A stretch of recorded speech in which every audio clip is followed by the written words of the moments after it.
Provinsi Jawa Barat, Ibu Dr. Raden Vini Adiani Dewi MMRS, yang sudah hadir di tengah-tengah kita, yang terhormat narasumber yang telah hadir juga, Ibu Rani Mardiani SSI APT MMAAK, Kepala Bagian Mutu Layanan Kepesertaan BPJS Kesehatan Kantor Cabang Utama Bandung. Bapak Ibu Kepala UPTD, juga Direktur UOBK, serta jajaran struktural, Ketua Tim Kerja, pejabat fungsional, pejabat pelaksana undangan, dan hadirin yang tidak bisa saya sebutkan satu persatu. Alhamdulillah pada kesempatan ini kita bertemu kembali di acara sharing session bidang kesehatan edisi ke-18 dengan tema kepesertaan JKN dan pemanfaatan kanal BPJS Kesehatan. Bapak dan Ibu hadirin sekalian, sebelum sampai pada materi utama, kita simak sambutan dan arahan sekaligus membuka acara sharing session yang akan disampaikan oleh Ibu Kepala Dinas Kesehatan Provinsi Jawa Barat kepada Ibu Dr. Raden Vini Adiani Dewi. Dipersilahkan. Ya, terima kasih Bu Neni. Bismillahirrahmanirrahim. Assalamualaikum warahmatullahi wabarakatuh. Yang saya hormati, saya mengucapkan tim SDK ya, tim Jaminan Pembiayaan Kesehatan, Bu Neni beserta saya di sini.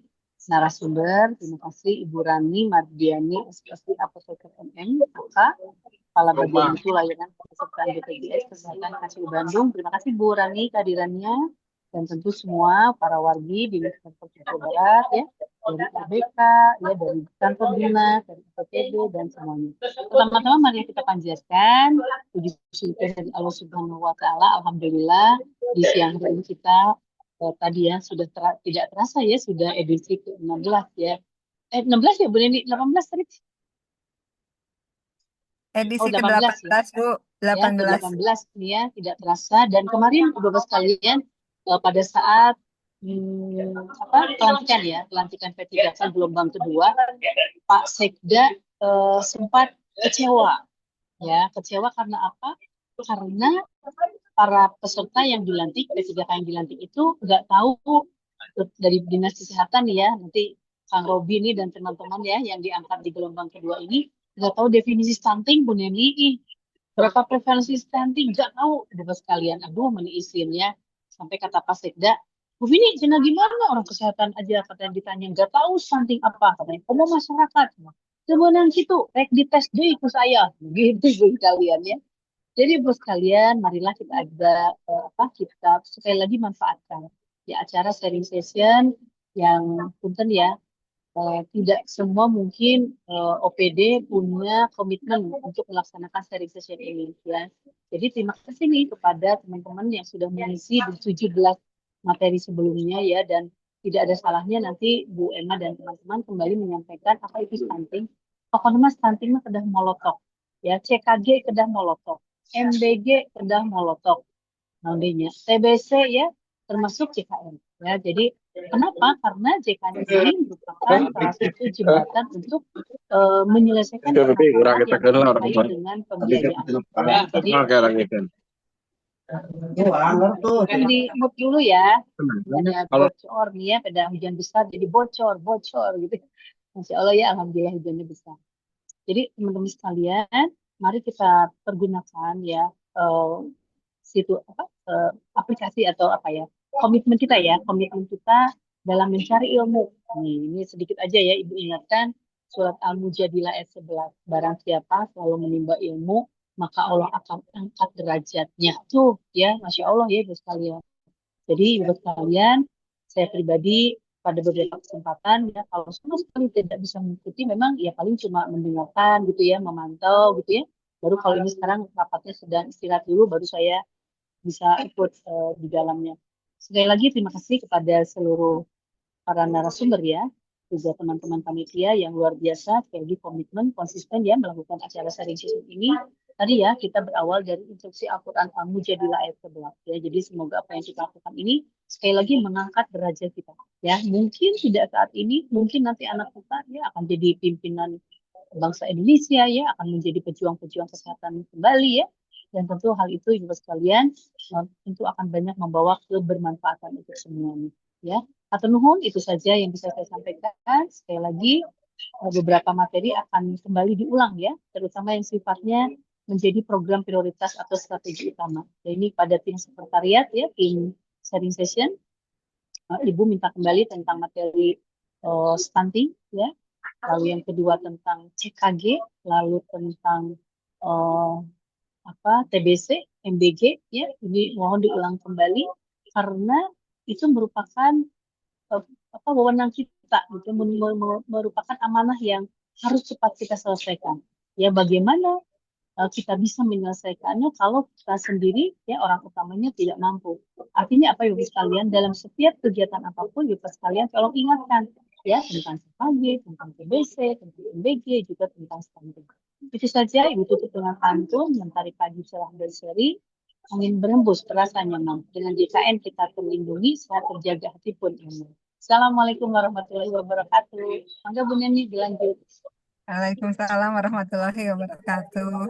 Terima kasih pada Ibu Dr. Raden Vini, Ibu Kepala Dinas Kesehatan kita yang telah memberi sambutan sekaligus membuka acara sharing session edisi ke-18 hari ini.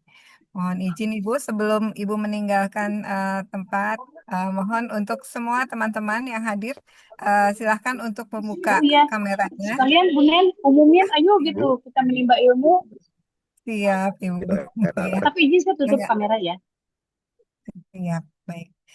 Ya, terus satu, dua, tiga, ya teman-teman tim ini dokumentasi sudah. Terima kasih. Jabar istimewa. Atur nuhun Ibu. Terima kasih semuanya. Baik, baik. Terima kasih Ibu untuk perkenannya untuk membuka acara sharing session hari ini. Selanjutnya, Bapak dan Ibu, kita sampai kepada paparan materi. Di sini sudah hadir di tengah-tengah kita Ibu narasumber dari BPJS Kesehatan Kantor Cabang Utama Bandung. Ibu Rani, apa kabar Bu? Alhamdulillah Bu Neni, Ya. sehat Bu Neni. Alhamdulillah. Terima kasih nih sudah hadir. Bapak dan Ibu, Bu Rani ini adalah Kepala Bagian Mutu Layanan Kepesertaan dari BPJS Kesehatan Kantor Cabang Utama Bandung. Di sini akan menyampaikan materi tentang kepesertaan JKN dan pemanfaatan kanal-kanal dari BPJS Kesehatan. Tadi sekilas sudah ada ya sedikit gambarannya bahwa kita di era digitalisasi kita manfaatkan kanal-kanal layanan BPJS Kesehatan. Kepada Ibu Rani untuk lebih jelasnya nanti mungkin semua akan disampaikan oleh Bu Rani ya, Bu. Saya persilahkan untuk menyampaikan materinya. Baik, eh, izin share screen dulu ya Bapak Ibu.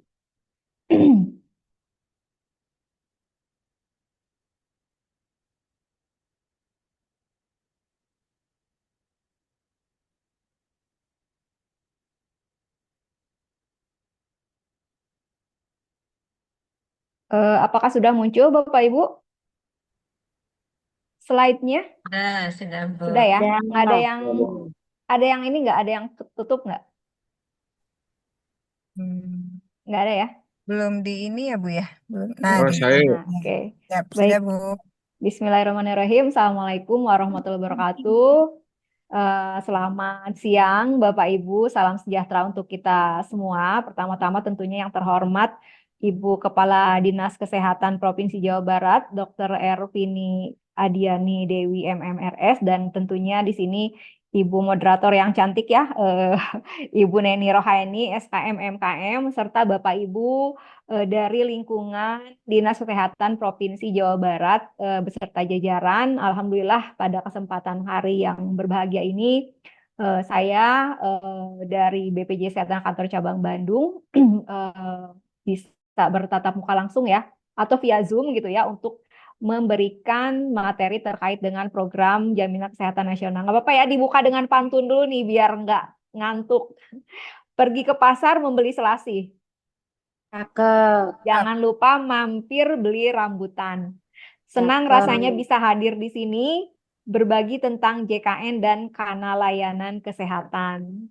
Oke, Bapak Ibu, tadi pesan dari Bu Kadis gitu ya, mudah-mudahan dengan disampaikannya materi tentang JKN pada siang hari ini. Tentunya kalau saya yakin sekali nih Bapak Ibu dari Dinas Kesehatan Provinsi sudah banyak tahu gitu ya terkait dengan JKN secara umum. Jadi pada prinsipnya barangkali di sini saya hanya lebih mengingatkan kembali gitu ya, mereminder karena tentunya Bapak Ibu di lingkungan Dinas Kesehatan pastinya banyak juga apa ya namanya ya berinteraksi gitu ya dengan peserta atau masyarakat yang akan banyak ditanyakan hal-hal terkait dengan jaminan kesehatan nasional.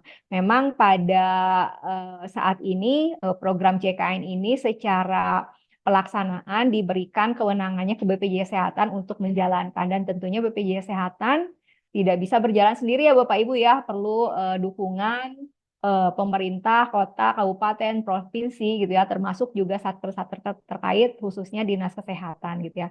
Tentu di sini eh, saya untuk agenda cukup banyak juga ya Bu Neni, mudah-mudahan tersampaikan semuanya dengan efektif gitu ya. Ini saya sampaikan terkait dasar hukum pelaksanaan program jaminan kesehatan nasional. Kita dari undang-undang, peraturan pemerintah, peraturan presiden yang menjadi landasan pendukung gitu ya, pedoman regulasi pendukung program JKN ini dijalankan. Pada prinsipnya, Bapak Ibu, untuk jaminan kesehatan nasional ini kita harus sama-sama pahami ya, ini adalah program nasional yang sifatnya mendasar gitu ya, diselenggarakan pemerintah untuk memenuhi kebutuhan apa namanya dasar kesehatan masyarakat gitu ya.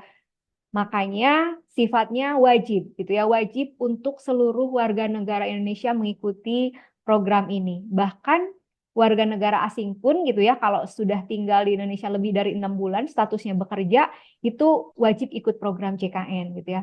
Diwajibkan tidak dalam artian untuk memberatkan gitu. Karena kita pahami dengan berjalannya program ini sudah lebih dari 1 dekade ya Bapak Ibu ya. Kita jalan dari 2014 sampai sekarang 2025, tentu sudah banyak sekali peserta yang merasakan manfaat besarnya program JKN ini gitu ya. Makanya wajib agar semua bahu-membahu gotong royong gitu ya. Ketika ada peserta yang sakit, maka nanti yang sehat akan membantu gitu ya. Jadi sifatnya gotong royong gitu ya. Semakin banyak peserta yang ikut, berarti nanti semakin banyak juga peserta yang terbantu gitu ya. Nah, ini ketentuannya dalam undang-undang, dalam Perpres gitu ya, diwajibkan untuk diikuti gitu ya. Nah, ini dari cakupan peserta JKN eh, di lingkup Jawa Barat ya, memang alhamdulillahnya ini sudah cukup tinggi cakupannya gitu ya, karena merujuk ke Perpres pun harapannya minimal 98% warga negara Indonesia sudah menjadi peserta JKN. Nah, ini kalau dari sisi kepesertaan eh, jumlah penduduk seprovinsi Jawa Barat itu sudah 97,12% gitu ya. Ada kota kabupaten yang sudah 100%, ada yang 99, 98 gitu ya. Dan ada tuh 2, 3, 5 ya, 5 kabupaten yang memang cakupannya masih di bawah 94%. Secara pemahaman Bapak Ibu pengertian, universal health coverage itu saat ini kondisinya ada standar kepesertaan minimal yang dicakup adalah 98% gitu ya. Jadi dari 27 kota kabupaten se-Jawa Barat gitu ya, memang ada yang sudah masuk ke dalam kategori UHC gitu ya, dalam artian dari 100% penduduknya di kota kabupaten tersebut, 98%-nya sudah memiliki identitas JKN Bapak Ibu gitu ya. Dan ada tambahan syarat untuk status UHC ini selain penduduknya memiliki identitas JKN minimal 98%, status kepesertaannya pun harus aktif gitu ya Bapak Ibu. Nah, kenapa? Karena kalau misalnya aktif berarti bisa mengakses pelayanan gitu ya. Kalau misalnya statusnya tidak aktif ya tentunya jadinya tidak bisa mengakses manfaat dari JKN itu sendiri. Seperti itu Bapak Ibu. Nah, saat ini BPJS Kesehatan tentunya berkomitmen gitu ya untuk memberikan pelayanan yang mudah gitu ya, mudah, cepat, setara kepada peserta Bapak Ibu. Salah satunya melalui akses pelayanan baik administrasi maupun kesehatan itu tidak kita beratkan dengan identitas yang lain gitu ya. Cukup menunjukkan NIK saja ya Bapak Ibu. Jadi kalau pada peserta JKN sakit cukup pakai NIK. Kalau misalnya ada yang mau ke BPJS Kesehatan mengurus administrasi cukup menunjukkan NIK gitu ya. Apa namanya? Jadi tidak perlu ada fotokopi lagi. Nah, jadi kalau misalnya ada masyarakat yang barangkali bertanya kepada Bapak Ibu gitu ya terkait kartunya hilang, kartu BPJS, kartu KIS sudah rusak gitu ya, maka tidak ada penggantian kartu kembali Bapak Ibu karena kita sudah mudahkan peserta dengan menunjukkan NIK atau KTP dari peserta seperti itu. Nah, ini kita masuk ke hak dan kewajiban peserta gitu ya. Tentunya yang pertama menentukan fasilitas kesehatan tingkat pertama. Jadi ini hak peserta Bapak Ibu tidak bisa diarahkan oleh pihak yang lain gitu ya seperti itu. Ini hak peserta untuk menentukan vaskes tingkat pertamanya di mana, mau di puskesmas, mau di klinik gitu ya, sesuai dengan kebutuhan ataupun kenyamanan peserta. Makanya kalau di JKN Mobile sekarang ada rating-ratingnya Bapak Ibu gitu ya. Puskesmas A ratingnya berapa, klinik berapa, misalnya seperti itu. Itu review dari peserta yang harapannya bisa jadi pegangan juga untuk peserta gitu ya, untuk memilih dan persaingan juga antar vaskes gitu ya, untuk berlomba-lomba memberikan pelayanan yang terbaik kepada peserta seperti itu.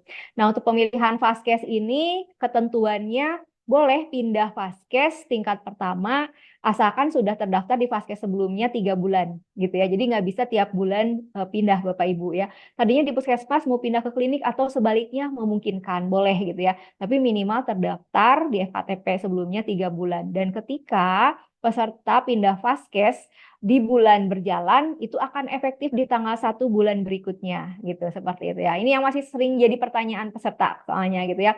Terus gimana kalau misalnya pesertanya dalam kunjungan luar kota, Bapak Ibu gitu, jadi sehingga tidak ada di lokasi setempat di mana peserta ini terdaftar EKTP-nya. Nah, ini baru berlaku yang namanya pasien tamu gitu ya. Pasien tamu bisa berobat di vaskes yang tidak terdaftarnya, di FKTP tidak terdaftarnya, maksimal dalam 1 bulan itu 3 kali berobat. Jadi misalnya nih ada yang mudik gitu ya, atau dinas luar kota, nah, itu bisa jadi pasien tamu di vaskes tidak terdaftarnya di luar kota gitu ya.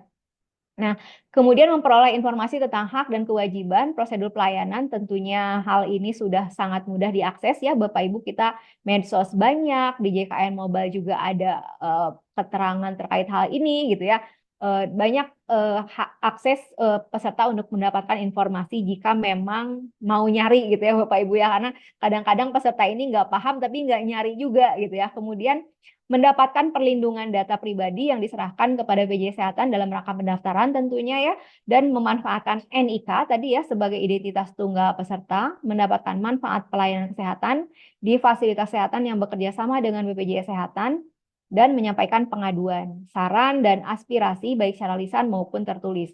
Nah, ini pengaduan ini kita kasih channelnya banyak sekali Bapak Ibu karena pengaduan. Jadi tidak harus datang ke kantor BPJS Kesehatan atau bertatap muka langsung dengan petugas BPJS. Kenapa? Karena kita sudah kasih banyak kanal. Contohnya lewat JKN Mobile ada, lewat WhatsApp Pandawa ada, Care Center ada, dan SLA-nya pun sama gitu ya. Untuk pengaduan, untuk permintaan informasi, itu standar layanannya sama. Jadi harapan kami biar tidak ada kekhawatiran dari peserta kalau misalnya nggak ketemu petugas BPJS, takutnya lama diresponnya seperti itu. Tidak, karena semuanya sama seperti itu. Nah, kemudian ini kewajiban peserta memberikan data secara lengkap dan benar serta mendaftarkan diri sebagai peserta, membayar iuran secara rutin setiap bulan, setiap tanggal 10, melaporkan perubahan data dan anggota keluarga, baik golongan, pangkat, upah, misalnya ya untuk ASN gitu ya, pernikahan, perceraian, kelahiran, kematian, alamat, domisili gitu ya, email. Nah, ini yang kadang-kadang kebanyakan masih lalai nih peserta lakukan mengupdate data Bapak Ibu ya.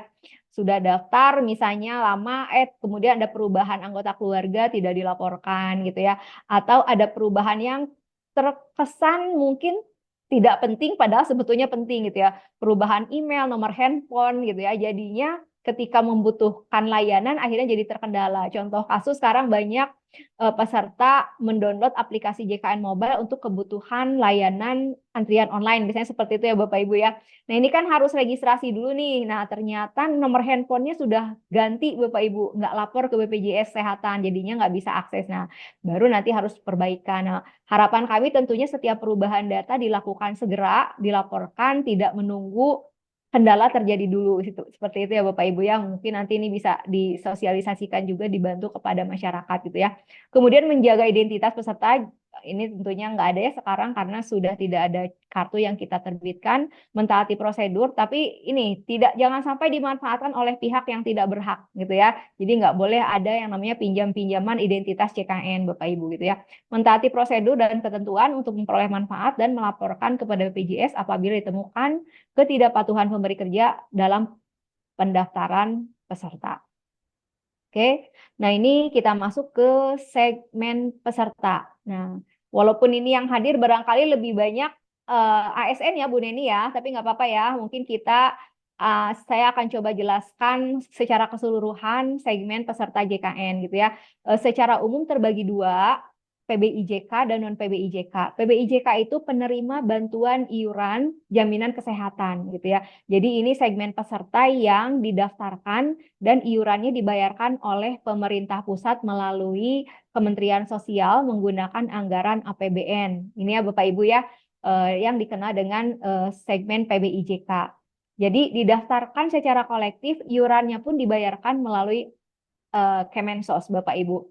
Nah, peserta ini bisa berubah-ubah gitu ya, bisa ada yang ditambahkan, ada yang dinonaktifkan, karena tentunya ada kriteria dari pemerintah menetapkan mana yang berhak dibantu gitu ya, seperti itu. Kalau sekarang itu standarnya adalah peserta yang masuk kategori data sen Bapak Ibu, desil 1 sampai 5. Jadi kalau misalnya ada peserta yang ternyata tadinya peserta PBIJK desilnya tidak 1 sampai 5, misalnya di atas itu 6 sampai 10, maka nanti akan dinonaktifkan oleh Kemensos seperti itu karena sudah dianggap tidak layak masuk kriteria yang dibantu menggunakan APBN untuk kepesertaan JKN-nya seperti itu. Yang biasanya kalau datang ke kantor BPJS kami edukasi untuk beralih mandiri Bapak Ibu seperti itu ya. Nah, kemudian ada segmen yang lainnya non PBIJK yang terbagi dua menjadi PPU, pekerja penerima upah, dan pekerja bukan penerima upah atau BP. PPU di sini masuk kriterianya adalah semua pekerja yang mendapatkan upah baik dari pemerintah maupun dari swasta ya Bapak Ibu. Di sini mungkin ada ASN-nya, P3K, PNS gitu ya, pimpinan anggota DPRD dan lain sebagainya. Nah, PPU ini didaftarkan kolektif dan iurannya pun dibayarkan secara kolektif melalui pemberi kerja gitu ya. Jadi upahnya dihitung persentase gitu ya berdasarkan upah pegawai besarannya 5%, 4% dari pemberi kerja dan 1%-nya dari pekerjanya. Nanti digabung 5%-nya dibayarkan ke BPJS Kesehatan seperti itu. Nah, kalau yang PBPU atau pekerja bukan penerima upah atau BP ini terbagi dua. BPU, BP yang didaftarkan Pemda atau yang didaftarkan secara mandiri gitu ya. Nah, kalau yang didaftarkan Pemda yang dikenal kalau di Kota Bandung segmen UHC. Sebetulnya bukan UHC Bapak Ibu, karena tadi pengertian UHC sebetulnya kesatuan dari semua segmen peserta yang jumlahnya itu minimal 98%. Segmen PBIJK tambah non PBIJK-nya baik itu PPU, PBPU, kalau jumlah secara keseluruhannya di kota kabupaten itu 98% semua segmennya, maka itu UHC gitu ya. Nah, jadi ini adalah penduduk yang didaftarkan pemerintah daerah menggunakan anggaran APBD tentunya dan kriterianya ditentukan oleh masing-masing pemerintah daerah kota kabupaten. Biasanya ditunjuk dinas satker terkaitnya itu tergantung kebijakan Pemkot atau Pemkatnya gitu ya. Contohnya kalau di Kota Bandung itu diberikan kewenangannya ke dinas melakukan apa namanya validasi, verifikasi dan pendaftaran secara kolektifnya ke BPJS Kesehatan gitu ya. Di kota kabupaten yang lain mungkin bukan Dinkes gitu ya, mungkin ada Dinsos atau Dukcapil seperti itu. Jadi kebijakannya memang ini masing-masing pemerintah kota dan kabupaten berbeda-beda seperti itu. Nah, kemudian kalau yang mandiri ini tentunya peserta-peserta yang membayar iuran secara mandiri, mau kelas 1, kelas 2, kelas 3 seperti itu ya Bapak Ibu. Nah, ini jadi gimana nih cara mendaftar untuk setiap segmennya? Tadi yang PBIJK pendaftarannya tidak bisa melalui peserta langsung mengusulkan ke BPJS Kesehatan gitu ya. PBIJK itu kewenangannya di Kemensos, Kemensos memberikan kewenangan ke Dinsos, Dinsos memberikan kewenangan kepada kelurahan untuk melakukan usulan pendaftaran ataupun pendataan gitu ya. Jadi biasanya secara ininya apa namanya peserta warga mungkin datang ke kelurahan atau dilakukan pendataan gitu ya ke warga. Kalau memenuhi kriteria nanti akan dibawa ke rapat Muskel atau Musdes, nanti diusulkan ke Dinsos, Dinsos mengusulkan ke Kemensos, baru Kemensos nanti secara nasional setelah terkumpul datanya itu diusulkan ke BPJS Kesehatan melalui Kemenkes dengan SK, seperti itu ya, SK Kemensos. Nah, itu Bapak Ibu. Jadi seperti itu jalurnya, termasuk penonaktifan. Ketika dilakukan penonaktifan gitu ya, usulan reaktivasi dimungkinkan ada gitu ya, selama memang memenuhi kriteria tentunya, tapi reaktivasinya tetap tidak bisa diusulkan ke kantor BPJS Kesehatan di cabang Bapak Ibu. Karena tadi satu pintu hanya lewat BPJS Kesehatan Pusat dan dari Kemensos gitu ya. Jadi pendataannya nanti dilakukan melalui kelurahan. Seperti yang sering kali sekarang masih terjadi memang karena ketidakpahaman masyarakat, masyarakat seringkali masih banyak yang datang ke kantor BPJS Kesehatan untuk memohon reaktivasi dari PBIJK. Tentunya kalau dari kami memberikan edukasi gitu ya untuk bisa apa namanya sesuai dengan segmennya yang bisa diakses peserta. Kalau memang mau cepat gitu ya, tentunya beralih ke mandiri. Tapi kalau mau tempuh gitu ya untuk yang dibiayai pemerintah ya tentunya nanti kita teruskan diarahkan ke apa satker terkait seperti itu.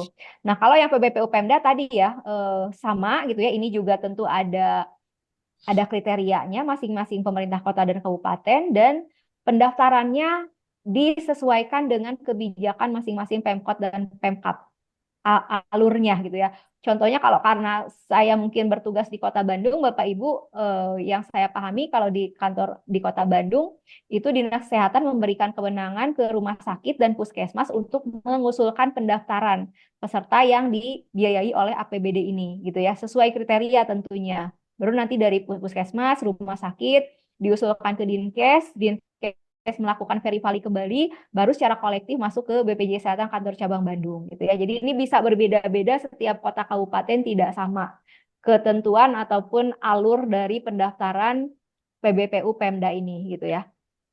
Kemudian untuk PPU juga sama, ini pendaftarannya sifatnya kolektif, tidak bisa lewat perorangan gitu ya ke kantor cabang karena PPU ini kewajibannya melekat kepada pemberi kerja gitu ya untuk data-data seluruh tenaga kerjanya, untuk data upahnya. Makanya pendaftarannya pun didaftarkan secara kolektif gitu ya. Contohnya seperti badan usaha kita kasih akses aplikasi Edabu gitu ya untuk nanti mempermudah bagian kepegawaiannya mengusulkan pegawai-pegawainya termasuk anggota keluarganya untuk didaftarkan sesuai dengan upahnya yang diterima dan sesuai dengan jumlah tenaga kerjanya yang ada seperti itu. Untuk ASN juga sama ya, kan ada data-data upahnya juga ada di BKAD, BKPSDM seperti itu ya, data pegawainya pun sama seperti itu. Nah, kemudian PBPU BP Pemda ini bisa daftar perorangan, sebetulnya yang mandiri ini bisa perorangan atau kolektif Bapak Ibu gitu ya. Mirip seperti PBPU Pemda. Jadi contohnya kayak pensiunan gitu ya, pensiunan perusahaan Bapak Ibu mau daftar nih karena PPU-nya sudah nonaktif karena sudah resign gitu ya Bapak Ibu ya. Sudah pensiun mau barengan daftar BPJS memungkinkan gitu ya, nanti ada perjanjian kerjasama didaftarkan secara kolektif oleh apa namanya lembaga pensiunannya ke BPJS Kesehatan itu juga memungkinkan dan juga pendaftaran kolektif yang lainnya juga dimungkinkan seperti itu ya. Nah, ini untuk kepesertaan dan iurannya setiap segmennya PBIJK 42.000 Bapak Ibu per orang per bulan dan harus satu kakak juga idealnya gitu ya. Di kelas 3 dapatnya untuk PPU itu ada 2 kelas, kelas 1 atau kelas 2, tergantung upah yang diterima dan dilaporkan ke BPJS Kesehatan. 5%-nya tadi kalau misalnya sampai dengan 4 juta, maka kelas 2. Kalau di atas 4 juta berarti hak kelas rawatnya kelas 1, seperti itu. Kalau ASN memang masih mengikuti kelas ini ya, golongan Bapak Ibu ya, golongan 3, 4, kelas 1, golongan 1 dan 2 itu di kelas 2 gitu. Nah, untuk PBPU Mandiri ada 3 kelas. 150.000, kelas 2 100.000, dan kelas 3 itu di 42.000 hanya karena ada subsidi dari Pemda dan pemerintah pusat, maka yang dibayarkan peserta masih di 35.000 per orang per bulan, seperti itu. Dan untuk yang mandiri ini memang kebijakannya harus daftar 1 kakak gitu ya. Kalau PPU kan pekerja dan anggota keluarganya yang masuk tanggungan gitu ya, maksimal 5 orang. Kalau PBPU mandiri sama seperti PBIJK, sama seperti PD Pemda gitu ya, itu harus 1 kakak. PD Pemda juga di kelas 3 Bapak Ibu. Dan untuk kelas 3 ini kalau dirawat memang tidak bisa naik kelas seperti itu ya. Kalau naik kelas nanti gugur hak rawat inapnya menggunakan JKN.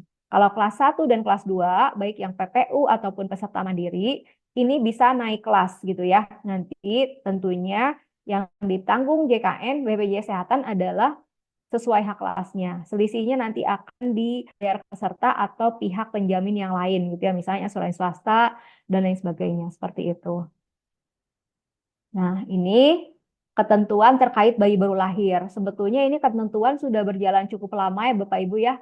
Tapi kayaknya masih ada riak-riak juga gitu ya di masyarakat gitu ya. Walaupun sudah kita sosialisasikan sejak terbitnya ketentuan ini, bayi baru lahir gitu ya, merujuk ke Perpres 82 tahun 2018 gitu ya, berlaku per Desember. Kalau misalnya ada bayi lahir dari ibunya yang sudah menjadi peserta JKN, maka selambat-lambatnya wajib didaftarkan dalam 28 hari gitu ya. Jadi iurannya akan otomatis terbentuk gitu ya. Kenapa? Karena sebetulnya tujuannya untuk memastikan bayi ini terjamin Bapak Ibu pelayanan kesehatannya. Karena kan bayi rentan sakit seperti itu ya.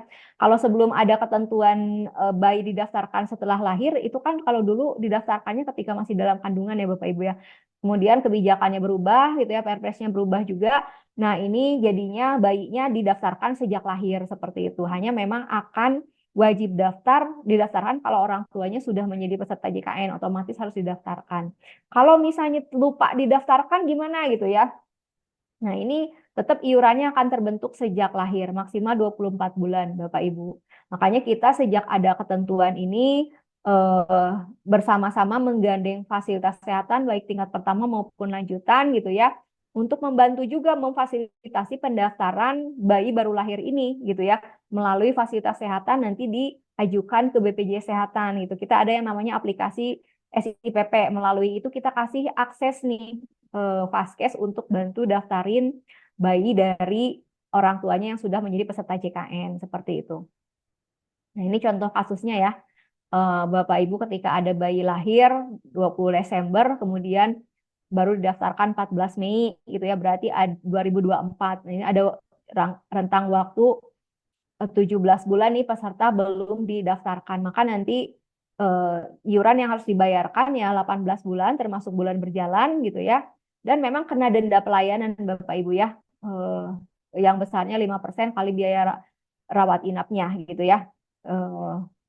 Jadi ini ketentuan untuk BBL. Harapan kami tentunya di sini kita sama-sama Bapak Ibu terus-menerus mensosialisasikan ketentuan bayi baru lahir ini agar semakin ya diminimalisir kasus-kasus terkait dengan pengaduan ya dari masyarakat gitu ya, seperti itu. Karena mungkin kalau untuk bayi yang ibu-ibu hamil itu kan masuk ke binaannya kader-kader posyandu, PKK gitu ya, ataupun di lapangan mungkin di lingkungannya pasti. Makanya kalau di kami di kantor cabang Bandung, Bapak Ibu rutin sosialisasi juga ke kecamatan, kelurahan gitu ya, menggandeng menghadirkan ketua RW, kader-kader posyandu, PSKK seperti itu. Salah satunya juga menginformasikan terkait hal ini biar terus-menerus masyarakat paham gitu ya, seperti itu. Semakin banyak yang paham. Nah, ini untuk kanal pembayaran. Bapak Ibu diharapkan setiap peserta memang rutin membayar iuran khususnya untuk yang mandiri ya setiap bulan karena nanti kalau misalnya lewat bulan itu statusnya akan nonaktif dan ketika statusnya ini nonaktif nanti aktivasi kembali sebetulnya mudah tinggal bayar tunggakannya saja gitu ya tapi ada resiko denda layanan rawat inap seperti itu. Jadi tentunya kita sama-sama edukasi masyarakat Bapak Ibu kalau misalnya untuk memilih kepesertaan JKN secara bijak pilihlah yang biayanya mungkin bisa dibayarkan setiap bulan oleh yang bersangkutan atas kepesertaan satu kakaknya seperti itu agar tidak memberatkan dan tidak menimbulkan tunggakan iuran yang tidak terbayarkan gitu sehingga status kepesertaannya bisa tetap terjamin aktif dan ketika sakit ya sudah bisa menggunakan layanan menggunakan JKN seperti itu. Ini untuk channel-channel pembayaran iuran JKN-nya sudah sangat mudah gitu ya diakses peserta baik itu melalui perbankan ataupun e-commerce atau website gitu ya Dana, Doku, GoPay, Isaku, Shopee, Tokped gitu ya bahkan kartu kredit juga bisa gitu ya Bapak Ibu auto debit gitu ya menjadi pilihan peserta harapannya tidak menyulitkan ketika mau melakukan proses pembayaran iuran gitu. Nah ini tadi yang saya sempat sampaikan terkait denda pelayanan. Denda pelayanan ini sanksi yang diterima peserta Bapak Ibu ketika ada keterlambatan pembayaran iuran dan setelah membayar iuran gitu ya, setelah aktif lagi, jadi tadinya dia statusnya nonaktif nih, kemudian mau mengaktifasi lagi bayar tunggakannya gitu ya. Nah, sejak dia bayar tunggakan kan statusnya aktif kembali, tapi dalam 45 hari sejak statusnya aktif gitu ya, mengakses rawat inap maka akan muncul denda pelayanan gitu ya. Kalau rawat jalan nggak akan muncul denda pelayanan, tapi kalau rawat inap kena denda pelayanan. Besarnya berapa? Besarnya 5% kali bulan tunggakan kali perkiraan biaya rawat inapnya. Maksimal di 20 juta Bapak Ibu untuk besaran denda pelayanan yang dimungkinkan dibayarkan oleh peserta seperti itu. Nah, sekarang masuk ke kanal layanan. Mudah-mudahan nggak terlalu cepat ya Bapak Ibu ya. Ini kanal layanan adalah kanal-kanal yang BPJS Kesehatan siapkan Bapak Ibu untuk kemudahan akses kepada peserta gitu ya. Kita terbagi dua untuk kanal layanan ini, tatap muka dan tanpa tatap muka. Kalau tatap muka tentunya pasti kantor cabang lah ya Bapak Ibu, kantor cabang bisa melayani layanan administrasi gitu ya seperti informasi, pengaduan. Selain kantor cabang semua kantor BPJS Kesehatan memberikan layanan BPJS keliling gitu ya. Jadi ini layanan jemput bola kepada masyarakat gitu ya, bisa kerjasama dengan kecamatan, kelurahan, fasilitas kesehatan, ataupun kita berada di titik-titik lokasi yang strategis gitu ya. Contohnya kalau di Kota Bandung kami rutin setiap minggu ke satu kecamatan atau kelurahan, kemudian juga kami ada di lokasi di depan-depan area mall, Bapak Ibu ya. Contohnya di Kings, kalau di Bandung ya pasti Kings, Pasar Baru gitu ya. Festival Citylink itu jadwal rutin kami sudah ada di situ Bapak Ibu setiap minggu gitu ya. Kantor cabang yang lain pun di kota kabupaten yang lain pastinya sama gitu ya. Kita ada program jemput bola memudahkan akses kepada peserta lebih dekat gitu ya. Kemudian mall pelayanan publik. Nah, kita juga satu atap memberikan layanan kepada peserta di mall pelayanan publik. Kemudian petugas pemberi informasi dan penanganan pengaduan di FKTP dan FKRTL dan kegiatan pemberian informasi langsung seperti saat ini gitu ya. Nah, itu kanal yang tatap muka. Tapi tentunya kami sebetulnya kalau saat ini sedang menggalakkan, menginformasikan kepada peserta terkait dengan kanal tanpa tatap muka ini, Bapak Ibu, karena begitu mudahnya gitu ya akses yang bisa dilakukan oleh peserta untuk mengakses layanan administrasi, informasi dan pengaduan ataupun akses yang lainnya gitu ya. Contohnya lewat layanan WhatsApp Pandawa gitu ya, nggak ada peserta yang punya handphone nggak terinstall aplikasi Pandawa di dalam WhatsApp di dalamnya sehingga kita juga mudahkan agar peserta bisa mengakses layanan administrasi informasi pengaduan cukup WhatsApp aja gitu ya di 08118165165165. Selain lewat WhatsApp kita juga lewat aplikasi namanya Mobile JKN. Jadi kalau Mobile JKN kalau tadi Pandawa itu administrasi informasi pengaduan, kalau mobile JKN selain administrasi informasi pengaduan, beberapa fitur layanan juga bisa diakses di sini Bapak Ibu. Contohnya untuk antrian online ketika mau berobat ke Vaskes gitu ya. Kemudian juga untuk apa namanya cek status berobat gitu ya Bapak Ibu menggunakan JKN bisa di situ gitu ya. Screening riwayat kesehatan gitu ya. Jadi kalau saran dari kami wajib untuk semua peserta JKN ini install aplikasi JKN Mobile ini gitu ya. Kemudian Care Center 165 ini layanan lewat telepon Bapak Ibu gitu ya. Cukup memijit 165 saja nanti petugas kami akan memberikan pelayanan baik administrasi, informasi dan pengaduan gitu ya. Kemudian juga ada pemberi informasi penanganan pengaduan dari badan usaha. Jadi badan usaha juga sama kita berikan akses sama seperti FKTP, FKRTL gitu ya, untuk masuk ke aplikasi SIPP, saluran informasi penanganan pengaduan. Jadi kalau misalnya ada pegawainya yang mau menanyakan ataupun mengadu gitu ya, atau melakukan permintaan eksekusi data gitu ya, bisa dijembatani oleh petugas yang kita kasih akses ke SIPP-nya, biasanya HRD-nya gitu ya. Kalau di FKTP, FKRTL kan biasanya juga ada yang ditunjuk ya petugas adminnya gitu ya untuk mengakses SIPP ini gitu ya. Kemudian ada virtual office layanan peserta atau Viola Bapak Ibu. Jadi ini seperti BPJS keliling gitu ya. Cuma kalau BPJS keliling secara fisik petugas kami dengan mobilnya ada di lokasi gitu ya seperti itu. Kalau Viola ini lewat virtual Bapak Ibu pelayanannya. Jadi kita frontliner dari BPJS Kesehatan ketemu dengan peserta lewat layanan Zoom gitu ya Bapak Ibu ya. Nah, beberapa yang sudah kami laksanakan akses Zoom ini bisa diakses oleh peserta langsung gitu ya dengan mendaftar langsung kalau di Kota Bandung ya Bapak Ibu ya, mendaftar langsung ke link yang kami sudah siapkan, nanti peserta pilih hari gitu ya. Nanti setelah kami apa namanya? Confirm gitu ya kepada pesertanya tanggal berapa, jam berapa akses, nanti pesertanya buka Zoom-nya ketemu dengan petugas kita mengakses layanan. Beberapa juga gitu ya kami bekerja sama dengan kecamatan dan kelurahan Bapak Ibu gitu ya. Jadi kecamatan kelurahan memberikan layanan Zoom kepada warganya sehingga tidak terlalu jauh untuk datang ke kantor BPJS Kesehatan ketika membutuhkan layanan. Nah, hal ini juga sebetulnya bisa dilakukan dengan satuan kerja Bapak Ibu gitu ya. Nah, dengan satker-satker kalau memungkinkan Bu Neni gitu ya, nanti kebutuhan layanan administrasi ini juga bisa dilakukan. Misalnya mau apa gitu ya, pindah vaskes atau mau pengaktifan kembali anak yang di atas 21 tahun, mau update data gitu ya, ini bisa dilakukan gitu ya. Seperti itu. Kemudian anjungan mandiri JKN ini ada di lokasinya di seluruh kantor cabang Bapak Ibu. Jadi tidak semua peserta yang datang ke kantor cabang itu harus ketemu langsung dengan frontliner gitu ya. Beberapa layanan yang sifatnya bisa dilakukan secara mandiri, maka peserta mengakses aman JKN ini gitu ya. Kemudian ada website, ada lapor, dan ada QR code. Itu karena layanan tanpa tatap muka. Nah, kelebihannya Bapak Ibu kita masuk ke satu-satu ya, WhatsApp Pandawa nih. WhatsApp Pandawa ini sambil disimpan ya Bapak Ibu ya nomornya gitu ya, sehingga nanti kalau misalnya ada yang mengatasnamakan Pandawa, nomornya bukan ini, Bapak Ibu sudah tahu gitu. Ah, ini abal-abal nih gitu ya. Karena nomor ini tunggal secara nasional Bapak Ibu.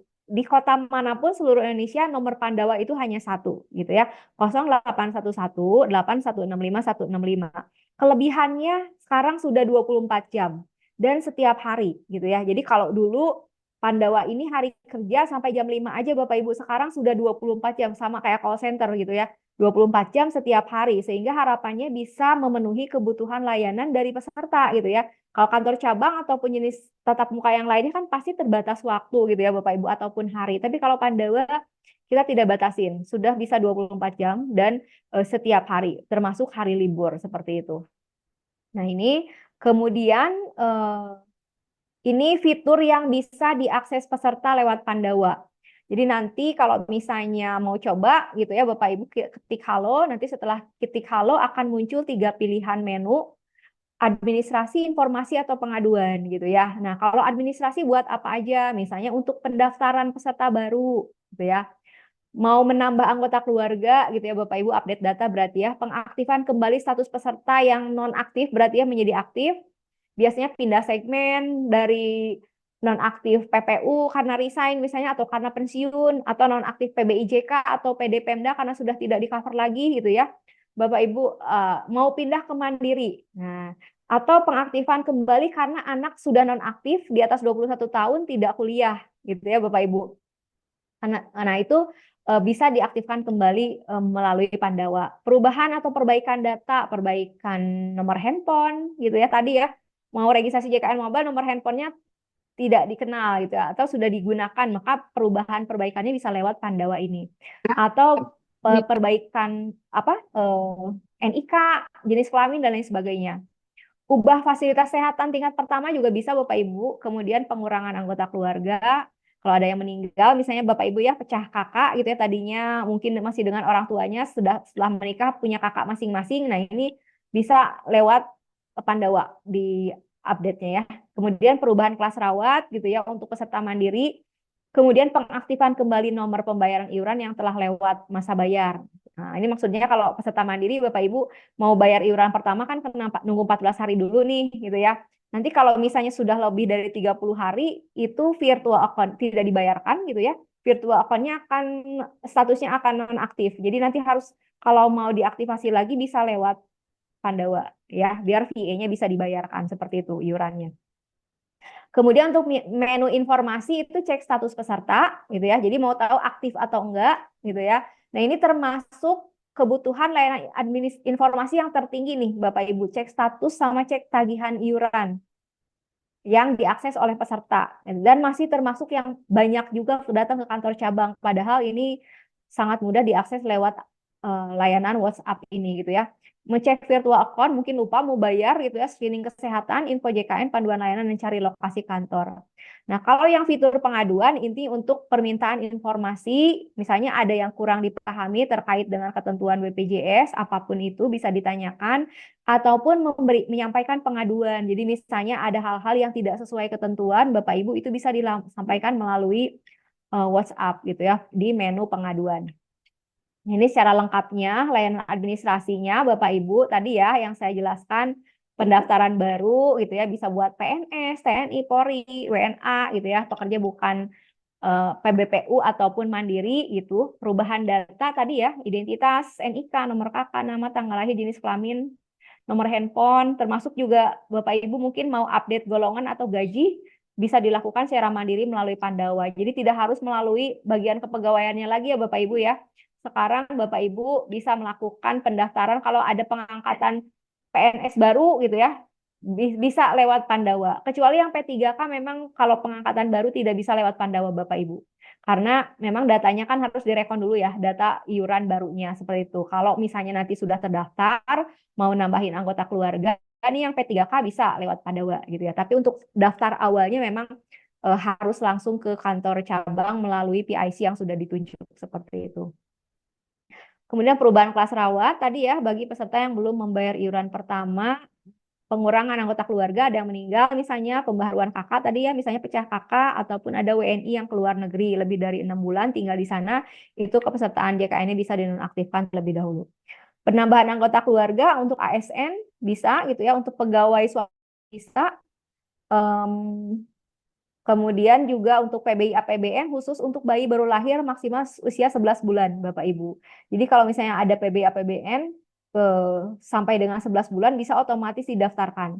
Tapi kalau sudah di atas 11 bulan maka penambahan anggota keluarga ini masuk ke dalam prosedurnya yang tadi saya jelaskan gitu ya.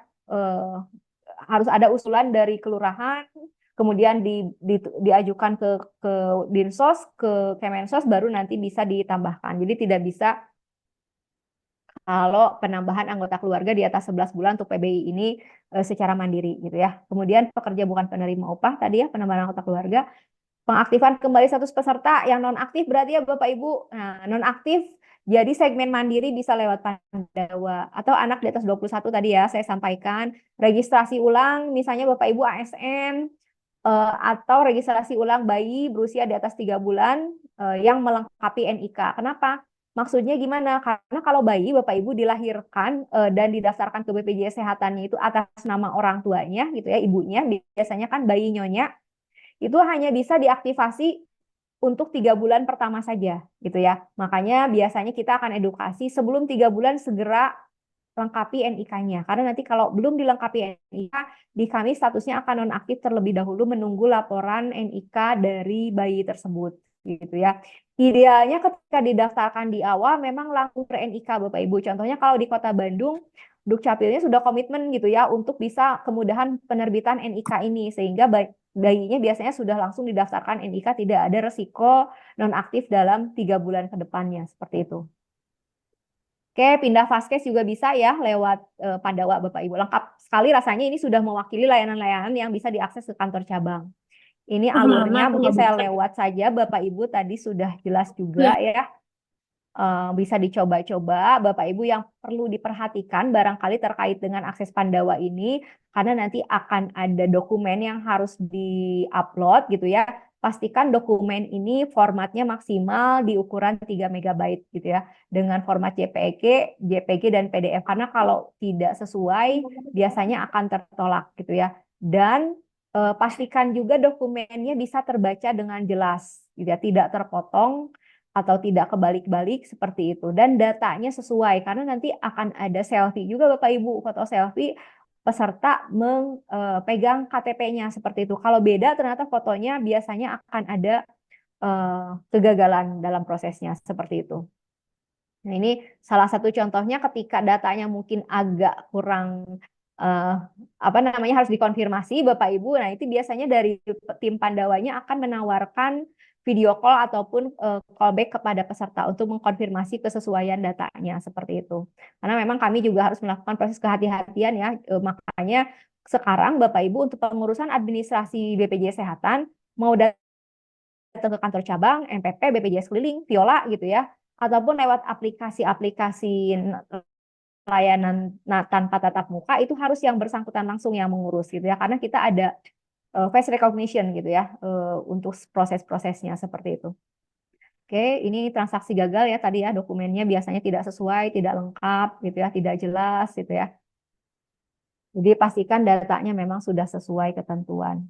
Oke, ini layanan Pandawa tadi yang kedua JKN Mobile Bapak Ibu gitu ya. Ini JKN Mobile prosesnya berarti peserta itu download dulu aplikasinya lewat Play Store ataupun App Store Bapak Ibu.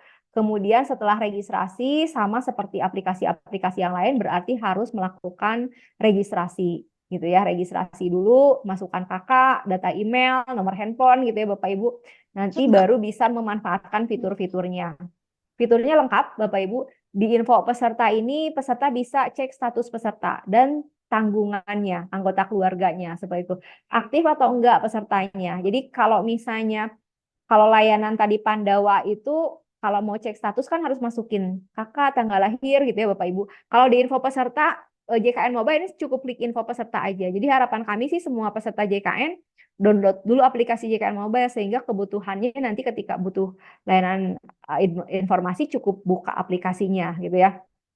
Nah, banyak kasus itu peserta-peserta yang segmen PBIJK dan PDPMDA Bapak Ibu karena kan barangkali di luar sepengetahuan peserta ya dilakukan penonaktifan karena tidak sesuai dengan ketentuan, sudah tidak masuk kriteria, maksudnya seperti itu. Nah, peserta nggak sadar biasanya langsung aja ke Vaskes misalnya karena rutin berobat, tahu-tahu ketika di Vaskes statusnya nonaktif gitu ya. Jadi kami sih selalu menyarankan Bapak Ibu kepada peserta biasanya setiap tanggal 1 itu buka aplikasi JKN Mobile-nya dan cek status kepesertaannya aktif atau tidak gitu ya. Kalau aktif kan berarti aman bisa akses pelayanan, tapi kalau nonaktif kan berarti harus ditindaklanjuti gitu ya. Mau daftar kembali atau mau konfirmasi reaktivasi segala macam gitu ya Bapak Ibu, tapi dipastikan memang ada kesadaran dari peserta untuk setiap bulannya memastikan status kepesertaan JKN-nya ini aktif gitu ya. Kemudian perubahan data peserta ini bisa pindah Vaskes, pindah alamat gitu ya. Pendaftaran auto debit tadi untuk bayar iuran, nambah peserta gitu ya. Info riwayat pembayaran. Jadi misalnya mau tahu bayar iuran kapan saja dan berapa gitu ya. Itu bisa dicek di info riwayat pembayaran. Info iuran, tagihan iurannya berapa gitu ya. Kemudian info program CKN secara umum gitu ya. Hak, kewajiban, prosedur sebetulnya ada di situ semua Bapak Ibu.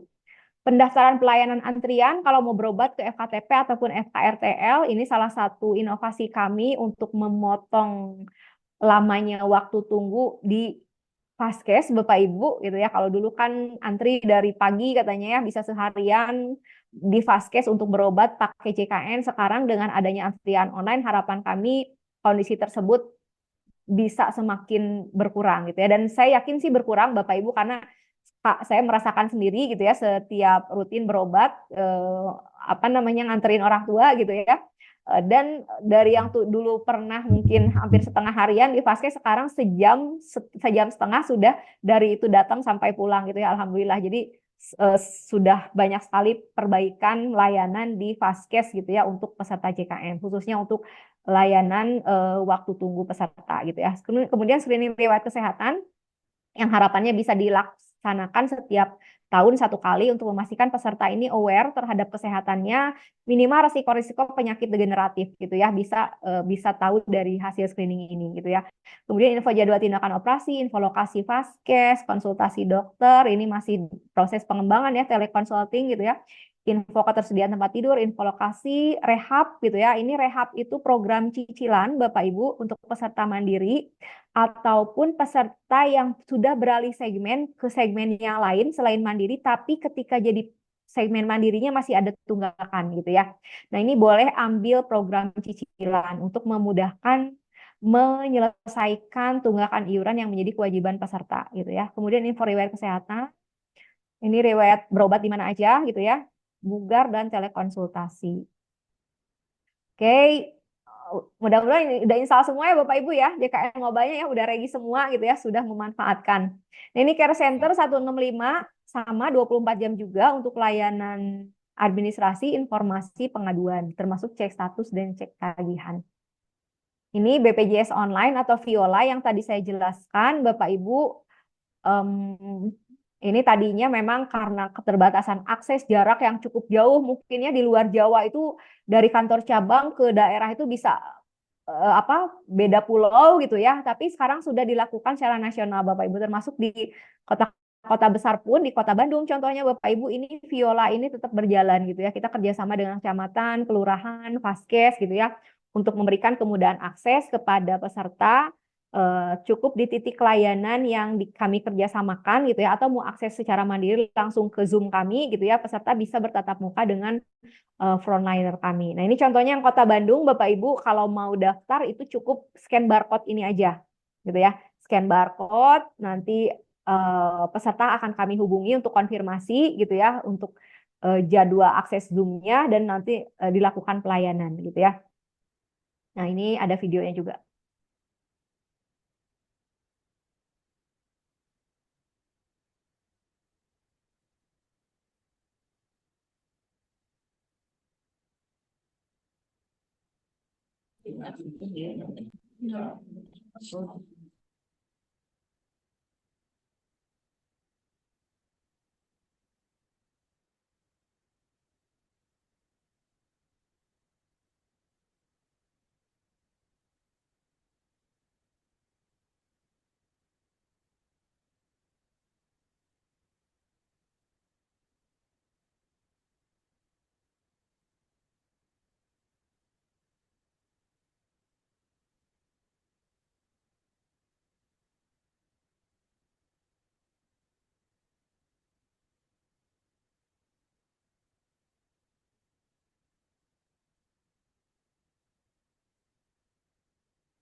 Nah, ini Bapak Ibu ya, kegiatan Viola atau BPJS Online yang diakses langsung oleh peserta. Syaratnya memang berarti pesertanya harus punya aplikasi Zoom gitu ya di handphonenya. Nah, ini dokumentasi aja ya Bapak Ibu ya untuk kegiatan Violanya. Dan ini aman JKN yang tadi saya sampaikan ada di kantor cabang untuk memberikan layanan pengecekan status peserta, tagihan iuran, virtual account gitu ya, ataupun perubahan data meliputi perubahan vaskes dan juga perubahan kelas rawat. Kemudian ini ada website BPJS Kesehatan, biasa diakses peserta juga gitu ya untuk jenis-jenis layanannya, termasuk juga kalau untuk perusahaan mau daftar gitu ya, atau daftar auto debit dan lain sebagainya itu bisa lewat website BPJS Kesehatan. Kemudian ada QR code juga di seluruh Vaskes Bapak Ibu yang bisa diakses oleh peserta gitu ya. Bisa memberikan kesan atau review atas pelayanan yang diberikan gitu ya. Kemudian juga untuk daftar antrian online juga selain lewat aplikasi juga bisa lewat website ini dan web screening dan tadi SIPP ya. Nah, apa namanya layanan informasi dan penanganan pengaduan yang bisa diakses oleh peserta gitu. Nah, ini kalau untuk Kota Bandung, Bapak Ibu, nggak apa-apa ya mewakili kantor cabang yang lain gitu ya, karena ini lokasi kerja kami juga. Ini jadwal kami BPJS Keliling dan Mall Pelayanan Publik gitu ya, di setiap hari Senin dan Kamis di MPP-nya, dan untuk BPJS Kelilingnya itu di setiap Selasa sampai Jumat dengan lokasi-lokasi yang berbeda. Jadi ini menetap, kalau jadwal ini Bapak Ibu tetap. Kalau yang mingguan yang berubah-ubah itu yang saya sampaikan tadi, di kecamatan atau kelurahan kita pasti ada jadwal juga gitu.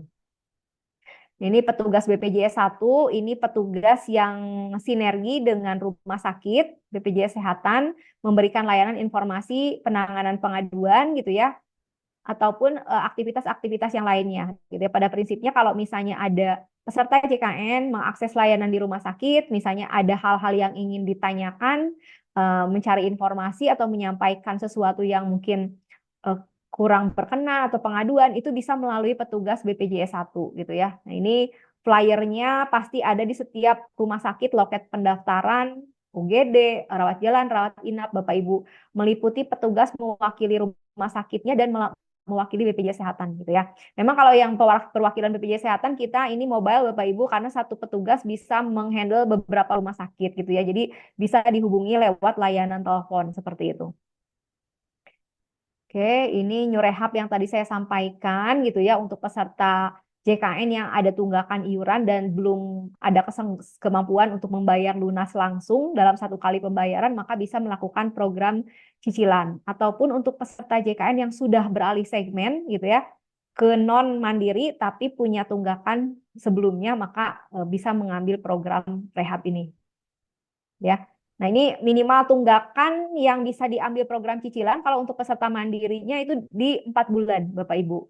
Maksimal bisa mencicil 12 bulan gitu ya. Kalau bedanya dengan yang sudah beralih segmen memang ada lebih kemudahan gitu ya. Kalau yang pindah segmen itu minimal tunggakannya 2 bulan dan maksimal bisa mencicil 36 bulan dengan cicilan paling kecilnya 35.000, tergantung dari besaran tunggakan dari pesertanya seperti itu. Ini salah satu kemudahan layanan yang kami coba berikan kepada peserta gitu ya. Oke, nah ini pelayanan kesehatan. Ini kayaknya kalau pelayanan kesehatan rekan-rekan di Dinkes jauh lebih paham ya gitu ya. Prinsipnya ini kita promotif, preventif, kuratif, rehabilitatif ya Bapak Ibu, tentunya dengan sinergi dengan satker-satker terkait gitu ya. Promotifnya mempertahankan kesehatan, KIE gitu ya, olahraga sehat, media promkes gitu ya. Kemudian juga pencegahan gitu ya, ada screening, ada deteksi dini dan klabristi, prolanis gitu ya. Kemudian kuratif dan rehabilitatif tentunya sudah sangat dipahami peserta ya, kalau sakit berarti berobat gitu ya Bapak Ibu ya. Nah, ini untuk jenis vaskesnya FKTP dan FKRTL yang kadang-kadang kalau diuji pemahaman ini masih banyak keliru di klinik gitu ya.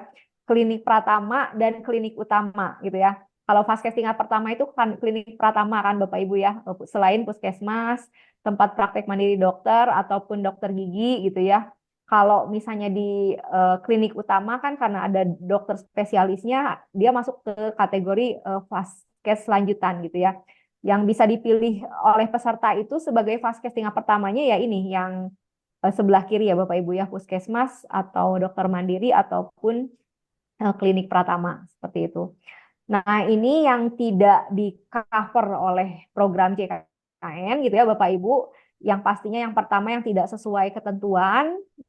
Contohnya misalnya berobat mau pakai JKN tapi statusnya nonaktif, atau berobat ke rumah sakit bukan kondisi gawat darurat tapi tidak ada rujukan gitu ya, atau rujukan ada tapi minta sendiri gitu ya Bapak Ibu ya. Secara medis mungkin masih bisa ditangani sama vaskes tingkat pertama gitu ya, kan biasanya ditulis APS gitu ya Bapak Ibu ya. Nah, ini maka tentu tidak di-cover BPJS gitu ya, atau JKN gitu ya. Kemudian yang dilakukan di vaskes yang tidak bekerja sama dengan BPJS kecuali darurat atau penyakit cedera akibat kecelakaan kerja. Nah, Ini memang kalau untuk program kecelakaan kerja itu kan ada penjamin yang lain ya Bapak Ibu ya. Kalau untuk pegawai swasta ada BPJS Ketenagakerjaan, kalau yang ASN ada Taspen gitu ya. Kalau TNI Polri ada Asabri gitu ya. Jadi yang penyakit-penyakit atau cedera karena kecelakaan kerja itu tidak di-cover oleh program JKN seperti itu. Nah, kemudian ada juga kecelakaan lalu lintas ya Bapak Ibu ya. Kecelakaan lalu lintas juga tidak di-cover JKN selama memang sama jasara harja di-cover gitu ya. Jadi memang harus lapor dulu ke kepolisian, nanti ada surat lapor eh, apa namanya dari kepolisian akan diteruskan ke jasara harja. Jasara harja nanti akan memberikan surat penjaminan atau tidak dijamin gitu ya. Baru nanti kalau misalnya tidak dijamin bisa masuk ke penjamin yang lain, BPJS Kesehatan misalnya, atau masih memungkinkan BPJS Tenaga Kerja atau Jasara Harja Bapak Ibu BPJS Tenaga Kerja atau Taspen kalau dia kecelakaan lalu lintasnya masih kategori kecelakaan kerja ya, karena masih memungkinkan juga misalnya di jam kerja pergi pulang pergi dari rumah ke tempat kerja atau sebaliknya gitu ya Bapak Ibu, itu masih masuk kategori penjaminnya program kecelakaan kerja. Jadi nggak bisa BPJS Kesehatan yang cover gitu. Kemudian layanan dilakukan di luar negeri untuk tujuan estetika, untuk mengatasi infertilitas, pengobatan hormonal. Misalnya Bapak Ibu ya pengen punya anak, perataan gigi, penyakit akibat ketergantungan obat atau alkohol, gangguan kesehatan akibat menyakiti diri sendiri atau membahayakan hobi yang membahayakan diri sendiri, pengobatan komplementer, alternatif tradisional, kemudian pengobatan tindakan medis yang dikategorikan percobaan, eksperimen, alat dan obat kontrasepsi, kosmetis gitu ya, perbekalan kesehatan rumah tangga, akibat bencana, masa tanggap darurat, kejadian luar biasa, wabah, ini kan sebetulnya sudah ada badan penjamin yang lain Bapak Ibu ya, sehingga BPJS Kesehatan tidak bisa masuk sebagai penjamin untuk kasus-kasus seperti ini gitu ya. Oke. Nah, ini alur pelayanan kesehatan untuk program JKN. Pada prinsipnya memang JKN ini sistem pengobatannya berjenjang sesuai kebutuhan medis gitu ya. Jadi kalau misalnya peserta sakit tentunya yang paling pertama diakses adalah vaskes tingkat pertama di mana peserta terdaftar gitu ya. Baru nanti kalau misalnya sudah tidak bisa ditangani sesuai kompetensinya tenaga medis di sana, mau dokter umumnya, dokter giginya, bidannya gitu ya, misalnya seperti itu Bapak Ibu, maka nanti akan diberikan pengantar rujukan ke dokter spesialis di rumah sakit seperti itu. Dokter rumah sakitnya pun kan berjenjang Bapak Ibu ya, ada tipe A, tipe B, tipe C gitu ya. Nah, itu berarti Vaskes akan memberikan pengantar rujukan ke tipe yang rendah dulu gitu ya. Karena kan tipe A, tipe B, subspesialis itu nanti diberikan pengantarnya dari rumah sakit yang tipe spesialis seperti itu. Kecuali kalau kondisinya darurat gitu ya. Darurat ditetapkan oleh dokter penanggung jawab pasien Bapak Ibu gitu ya, yang mengancam nyawa gitu ya, membahayakan orang lain, bisa menimbulkan kematian gitu ya, atau kehilangan kesadaran gitu ya, seperti itu. Maka nanti bisa langsung masuk ke UGD tanpa pengantar rujukan seperti itu. Nah, hal-hal yang perlu diperhatikan ketika mau menggunakan JKN untuk penjaminan, Bapak Ibu dipastikan peserta tentunya bisa menunjukkan kepesertaannya aktif gitu ya. Kalau misalnya dirawat, maka ada waktu 3 kali 24 jam untuk peserta melengkapi administrasi kepesertaan atau identitas aktifnya ini gitu ya. Kemudian dipastikan dari awal memang penjamin awal utamanya adalah BPJS JKN Bapak Ibu. Jadi tidak bisa JKN ini masuk sebagai penjamin kedua gitu ya. Jadi kalau misalnya punya asuransi swasta, maka asuransi swastanya itu yang bayar selisihnya, bukan BPJS yang bayar selisihnya Bapak Ibu, karena kita sebagai penjamin pertamanya seperti itu. Nah, ini dimungkinkan kan ada selisih, contohnya tadi untuk kelas rawat ya Bapak Ibu ya, kelas 1, kelas 2 itu kan dimungkinkan naik kelas gitu ya. Jadi nanti contohnya hak rawat kelas 2 naik ke kelas 1, maka nanti selisih biayanya akan dibayarkan oleh peserta. Peserta dijamin JKN-nya untuk kelas 2-nya gitu. Nanti selisih kelas 1-nya akan dibayarkan oleh peserta atau penjamin yang lain, misalnya asuransinya. Atau kalau perusahaan kan sering juga ya mereka mengcover selisihnya seperti itu. Nah, ini untuk manfaat alat bantu kesehatan yang bisa diberikan kepada peserta. Bapak Ibu ada kacamata, alat bantu dengar, protese gigi, protese alat gerak tangan, kaki palsu, korset tulang belakang, kolar neck, tongkat kruk gitu ya. Tentunya ada nilai gantinya, ada plafonnya, dan tidak bersifat reimburse gitu ya. Jadi bisa diakses sesuai dengan rujukan pengantar dokter spesialisnya, kemudian nanti diambil di apa namanya jejaring yang sudah bekerja sama gitu ya seperti itu nanti. Jadi tidak ada yang namanya sifatnya reimburse peserta ke BPJS Kesehatan gitu ya. Nah, ini tadi alur kecelakaan lalu lintas yang saya sampaikan, Bapak Ibu. Eh, Ini janji layanan komitmen BPJS Kesehatan dengan seluruh vaskes yang kerjasama tentunya kita sama-sama berkomitmen memberikan pelayanan terbaik kepada peserta gitu ya.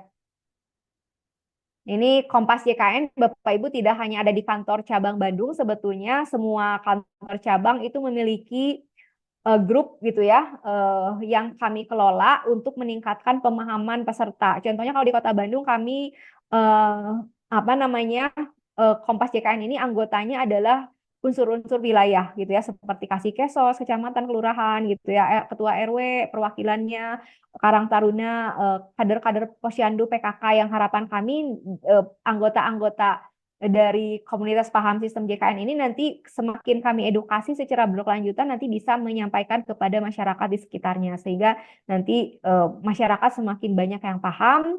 Kalau sudah paham kan mengakses pelayanan juga nggak ada kendala gitu ya, dan harapannya ya kepuasan juga akhirnya akan tercapai seperti itu.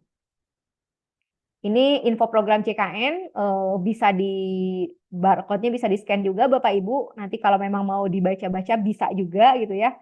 Kemudian juga ada ini ya buku panduan layanan. Maksud saya kalau ini info program JKN Inovasi Kantor Cabang Bandung, sebetulnya kita di situ ada jadwal BPJS keliling MPP, registrasi gitu ya untuk kegiatan BPJS online gitu ya, ataupun informasi-informasi edukatif lainnya gitu ya. Kalau ini buku panduan layanan dan ini media sosial yang harapan kami tentunya peserta JKN bisa follow gitu ya, karena biar mendapatkan informasi yang benar gitu ya terkait dengan program JKN yang diikutinya. Seperti itu. Ada yang sifatnya nasional dan ada yang media sosial kami lokal di BPJS Kesehatan Kantor Cabang Bandung gitu ya. Ada Instagram, TikTok, YouTube, Facebook gitu ya seperti itu. Nah, ini dan kami tentunya melalui kegiatan ini berharap peserta hati-hati gitu ya Bapak Ibu, karena banyak ya sekarang hoax-hoax penipuan yang mengatasnamakan instansi pemerintah termasuk BPJS Kesehatan. Makanya tadi saya wanti-wanti untuk Pandawa gitu ya, nomor WhatsApp-nya disimpan gitu ya, ataupun care center-nya. Jadi tidak ada yang mengatasnamakan BPJS Kesehatan untuk pihak-pihak yang tidak bertanggung jawab, yang nanti ujung-ujungnya mungkin akan merugikan peserta sendiri seperti itu. Baik, mungkin itu Bapak Ibu yang bisa saya sampaikan terkait dengan program CKN. Mudah-mudahan bisa menambah pengetahuan ataupun mereminder kembali ya program CKN yang sudah Bapak Ibu pahami gitu ya. Mohon maaf bila ada kekurangan. Terima kasih. Saya kembalikan kepada Bu Neni. Wassalamualaikum warahmatullahi wabarakatuh. Waalaikumsalam warahmatullahi wabarakatuh. Luar biasa, Bu Rani. Terima kasih banyak. Ini materinya mundel kalau kata orang Sunda mah ya. Eh, dari kepesertaan sampai ke kanal-kanal layanan ZKN gitu ya, Bu. Izin ini sampai tidak terasa waktu sudah mau 14.30 nih. Ini ada waktu 3 menit lagi. Saya beri kesempatan kepada penanya, tapi maksimal nih penanyanya 3 orang ya. Saya persilahkan. Izin, Ada yang mau bertanya? Ibu Neni, apakah Yogi boleh untuk diizinkan bertanya, Bu? Oh, mangga Pak Yogi. Ini langsung Iya, nih dari tim baik. JK. Mangga. Baik, izin Ibu Rani, salam kenal Yogi, Bu. Saya bawahan dari Ibu Neni, dari tim PJK. Izin Bu mau menanyakan, untuk terkait dengan 3 kali dalam sebulan itu, maksudnya itu apakah 3 kali, habis itu setelah 3 kali bulan berikutnya boleh atau hanya 3 kali dalam pada saat dia peserta tamunya? Mungkin bisa untuk dikonfirmasi lebih dalam gitu Bu, izin. Siap-siap Pak Yogi, salam kenal ya Pak. Salam kenal Bu. Terkait dengan pasien tamu ini memang kebijakannya adalah 3 kali saja dalam bulan pertama Pak. Jadi kalau misalnya bulan berikutnya itu harapannya memang sudah pindah vaskes dulu Pak. Karena kan berarti pesertanya ini keluar kotanya cukup lama ya Pak ya. Karena kan tentu kami juga menyesuaikan dengan ketentuan pembayaran kapitasi vaskesnya kan sistemnya Paskesnya. kapitasi berdasarkan peserta terdaftar gitu. Jadi makanya ketentuannya adalah 3 kali saja maksimal dalam 1 bulan pertama aja. Untuk bulan berikutnya sudah tidak bisa gitu Pak Yogi. Baik, terima kasih. Baik, dari Pak Yogi sudah cukup jelas ya. Jadi sebetulnya memang peserta itu boleh ya berobat di luar FKTP terdaftar yang bersangkutan, tapi dibatasi yang tadi itu ya, Bu Rani ya. Nah, baik. Eh, baik, ada lagi yang mau bertanya dari teman-teman di ruang Zoom meeting ini? Silahkan. Atau cukup jelas ya? Semoga cukup jelas ya. Nanti kalau misalnya ada yang mau bertanya, boleh melalui kanal ya, Bu Rani ya, izin. Bisa ya? Izin Boleh, ya? boleh. Bisa, Bu. Iya. Karena akses layanan kanal non tatap muka kami sekarang jauh lebih tinggi dibandingkan kanal tatap muka langsung, Bu. Oh, Alhamdulillah gitu baik. ya. Sudah sangat efektif ya. Yang Terutama tadi, untuk jenis layanan informasi dan pengaduan. Rata-rata peserta lebih nyaman mungkin ya untuk tidak bertatap muka langsung malah Bu gitu kan. Jadi paling banyak lewat Pandawa, JKN Mobile ataupun Care Center gitu. oh ya, Care Center 165 ya, Bu ya. Iya, betul Bu. Iya. Termasuk untuk ini juga yang kanal layanan tatap muka yang melalui Zoom itu ya. Oh Bisa iya, ya. boleh, boleh. Boleh Bu, Hmm. mangga. Kami juga sekarang Baik. lagi coba koordinasi dengan kalau di Kota Bandung ya dengan BKPSDM untuk nanti satker-satkernya kalau memungkinkan ya eh, bisa menyelenggarakan Viola ini untuk karyawan-karyawannya gitu Bu, untuk pegawai-pegawainya gitu, seperti itu. Saya jadi terpikir nih Pak Yogi pasti langsung, Bu, nanti kalau gitu yang layanan aduan masyarakat yang di Pananggahan ya, Pak Yogi ya. Kita Ya tuh Bu, kan ada layanan yang di Balai Pananggahan tuh, Bu oh, Rani. Itu Ya, mungkin bisa ya ketika terkait BPJS supaya nanti bisa hadir langsung walaupun tidak hadir di tempat gitu ya. Tapi si iya. piolanya itu mewakili gitu ya Bu Nah, ya.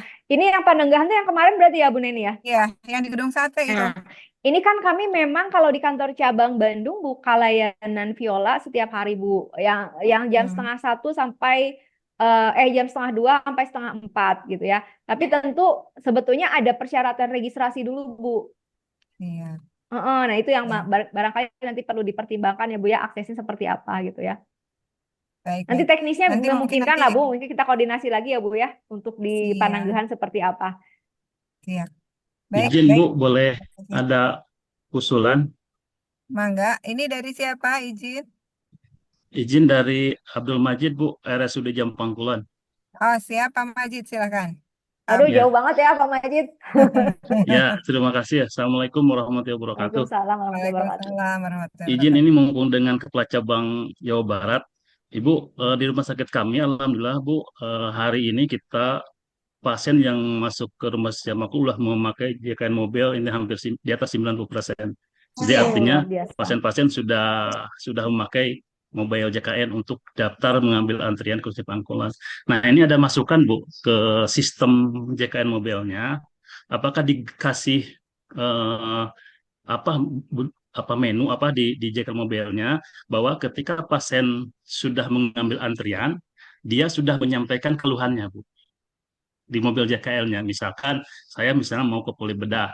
Nah, ketika dia daftar udah mendapat antrian, dia sudah bisa menulis saya keluhannya ini apa-apa di situ Oh, keluhan-keluhannya sama dengan anamnesa lah kalau di rumah sakit ya. Semua berat badan sudah diisi seperti itu. Nanti kalau seperti itu kita bridging dengan SIM RS kita, Bu. Jadi si dokter itu sebelum dia itu sudah tahu keluhannya. Jadi sudah enak Bu seperti itu. Jadi ini sebetulnya kalau ide berhasil bridging itu Bu, kita di depan di Polirawat Jalan itu pendaftaran atau perawat itu bisa dipotong Bu. Jadi pasien kalau sudah keluhan daftar ke cabang ke cuma bridging sudah duduk di poli gitu ya. Dan dokter sudah tahu keluhan si pasien ini sudah tahu karena dia sudah nulis di JKN mobilnya gitu Bu. Nah, bagaimana itu masukan dari untuk apa untuk memudahkan layanan di rumah sakit di rumah sakit itu seperti itu. Itu Bu. Ini terus yang nomor duanya Bu, ini yang dikeluhkan ini adalah ada itu kan Bu namanya PRB itu yang tadi program rujuk balik ya rujuk Bu ya. balik ya Pak. Nah, jadi pasien-pasien yang harus di puskesmas jadi dibalikan untuk di puskesmas. Nah, permasalahan yang sering ditimbulkan itu adalah ketika di puskesmas itu contohnya lah hipertensi, pasien hipertensi kan seharusnya selanjutnya harus di puskesmas berobatnya. Ya, yang permasalahan itu obat-obat yang ada di puskesmas itu terbatas, Bu.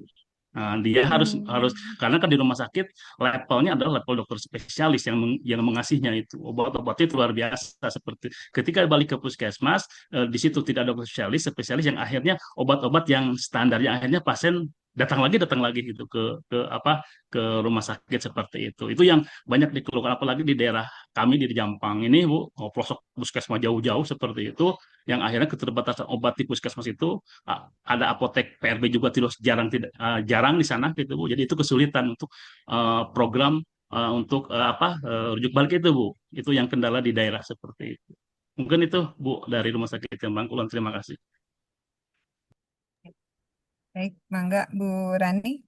Mungkin Baik, itu jadi masukan Pak Maji buat. jadi masukan ya Pak ya. Kami coba sampaikan ke bagian terkait ya Pak ya. Tadi usulnya luar biasa juga untuk antrian online-nya ya. Memang kalau untuk setahu saya kalau untuk di JKN Mobile daftar antrian online kalau untuk ke FKTP itu menyebutkan dulu Pak, menuliskan dulu keluhannya. Nah, kalau yang ke fasilitas kesehatan tingkat lanjutan nih saya yang kurang paham ya Pak ya, karena kan prinsipnya sebetulnya kalau antro ke FKRTL itu ke rumah sakit sudah didasari rujukan dari vaskes tingkat pertamanya. Nah, saya kurang tahu nih apakah rujukannya itu sudah mencatatkan diagnosa ataupun tadi ya penyakit-penyakitnya atau belum, mungkin nanti saya coba konfirmasi ke bagian terkait ya Pak ya, termasuk tadi terkait PRB ya di area Jampang, kesulitan untuk obatnya Pak ya ketika dirujuk balik. Terima kasih Pak Majid masukannya. Atur nuhun Ibu. Kami Pak. Baik, terima kasih Bu Rani. Ini sayang sekali pasti teman-teman tuh yang mau nanya banyak gitu ya. Tapi waktu nih mohon izin. Iya Terakhir Bu ya ya. Pak Anzara terakhir tapinya ya. Pak Anzara ini udah 14.35. Izin. Baik, izin. Assalamualaikum Ibu, izin mau bertanya. Suaranya kedengeran nggak? Ya Pak. Ah, izin Bu mau bertanya. Untuk pasien yang tadi kan kalau untuk pasien di rumah sakit ada waktu 3 hari untuk mengurus kepesertaan BPJS. Nah, untuk pasien yang lebih memiliki tunggakan lebih dari 3 bulan, itu pada saat mau membayar lagi itu kalau nggak salah ada batas waktunya nggak ya Bu ya? Harus nunggu 14 hari dulu gitu Bu. Hmm, Nah, ya. itu kan nggak bisa langsung aktif. Hmm, Solusinya gimana ya Bu ya? oke. Jadi mungkin izin saya luruskan sedikit ya, Pak Anzara ya Pak ya dari Ya, Dinkes Jabar.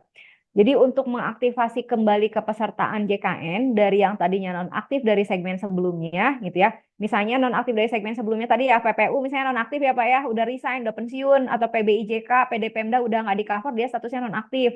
Atau anak di atas 21 tahun nonaktif gitu karena sudah tidak masuk petanggungan orang tua. Untuk mengaktifasi kembali berarti beralih ke mandiri gitu ya. Ketika beralih ke mandiri itu ada dua pilihan Pak. Mau yang langsung aktif atau kena 14 hari gitu. Itu sudah ada di layanan WhatsApp Pandawa juga. Jadi tidak harus ke kantor cabang. Kalau dulu yang mau pilih langsung aktif itu harus ke kantor cabang. Sekarang sudah difasilitasi lewat Pandawa, Bapak Ibu gitu ya.